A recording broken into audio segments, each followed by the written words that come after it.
Cockroach Janata പാർട്ടിക്ക് പിന്നാലെ E20 Janata party. Cockroach Janata പാർട്ടിയുടെ സമരവിജയത്തിന് പിന്നാലെ സോഷ്യൽ മീഡിയയിൽ പുതിയൊരു പ്രചാരണം ശ്രദ്ധ നേടുന്നു. E20 പെട്രോളിന് പകരം 100% ശുദ്ധമായ പെട്രോൾ ലഭ്യമാക്കണമെന്ന ആവശ്യവുമായി പുതിയ സോഷ്യൽ മീഡിയ അക്കൗണ്ട് സജീവമായിരിക്കുകയാണ്. എക്സിലെ ഈ അക്കൗണ്ടിന്റെ ബയോയിൽ ഓരോ പൗരന്റെയും ശുദ്ധമായ പെട്രോൾ വാങ്ങാനുള്ള അവകാശത്തിനായി പോരാടുന്നു.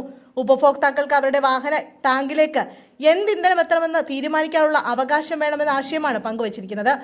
E20 പെട്രോളിന് പകരം എഥനോൾ കലരാത്ത പെട്രോൾ ലഭ്യമാക്കണമെന്നാണ് ഇവരുടെ പ്രധാന ആവശ്യം. അതേസമയം രാജ്യത്ത് നിലവിൽ ഉപയോഗിക്കുന്ന E20 പെട്രോൾ പൂർണ്ണമായും സുരക്ഷിതവും പരിസ്ഥിതി സൗഹൃദവുമായ ഇന്ധനമാണെന്ന് കേന്ദ്ര സർക്കാരിന്റെ നിലപാട്. എഥനോൾ കലരാത്ത പഴയ പെട്രോളിലേക്ക് മടങ്ങാനുള്ള തീരുമാനം നിലവിലില്ലെന്ന് പെട്രോളിയം പ്രകൃതിവാതക സഹമന്ത്രി സുരേഷ് ഗോപി പാർലമെന്റിൽ വ്യക്തമാക്കിയിരുന്നു. എന്നാൽ നിലവിൽ 20% കൂടുതൽ എഥനോൾ കലർത്താൻ തീരുമാനിച്ചിട്ടില്ലെന്നും അദ്ദേഹം അറിയിച്ചിരുന്നു. E20 പെട്രോൾ ഉപയോഗിക്കുന്നത് വാഹനങ്ങളുടെ എഞ്ചിന് തകരാറിലാക്കുമെന്നും ഇന്ധനക്ഷമത കുറയ്ക്കുമെന്നുമുള്ള ആശങ്കകൾ സമൂഹ മാധ്യമങ്ങളിൽ നേരത്തെ വ്യാപകമായി പ്രചരിച്ചിരുന്നു. എന്നാൽ ഇത്തരം വാദങ്ങൾ കേന്ദ്ര സർക്കാർ തള്ളുകയാണ്. നീതി ആയോഗ് ഉൾപ്പെടെയുള്ള വിവിധ ഏജൻസികളുടെ പഠനങ്ങളും ലാബ് പരിശോധനകളും പ്രകാരം E20 ഇന്ധനവാഹന എഞ്ചിനുകളിൽ അസാധാരണമായ തകരാറുകളോ അധിക തേയ്മാനമോ ഉണ്ടാക്കുന്നില്ല എന്നാണ് സർക്കാർ വ്യക്തമാക്കുന്നത്.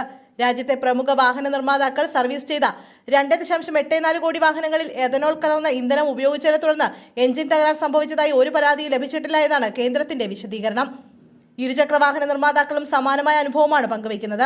നിലവിൽ രാജ്യത്ത് 20 കോടിയിലധികം ഇരുചക്ര വാഹനങ്ങളും 3 കോടിയിലധികം പെട്രോൾ കാറുകളും E15 E20 പെട്രോൾ ഉപയോഗിച്ചാണ് ഓടുന്നതെന്നും കേന്ദ്ര സർക്കാർ പറയുന്നു. പരിസ്ഥിതി സംരക്ഷണം, ഇറക്കുമതി ചെയ്യുന്ന ക്രൂഡ് ഓയിലിനുള്ള ആശ്രയം കുറയ്ക്കൽ തുടങ്ങിയ ലക്ഷ്യങ്ങളോടെയാണ് എഥനോൾ കലർന്ന ഇന്ധന നയം നടപ്പാക്കുന്നതെന്നാണ് സർക്കാരിന്റെ വാദം.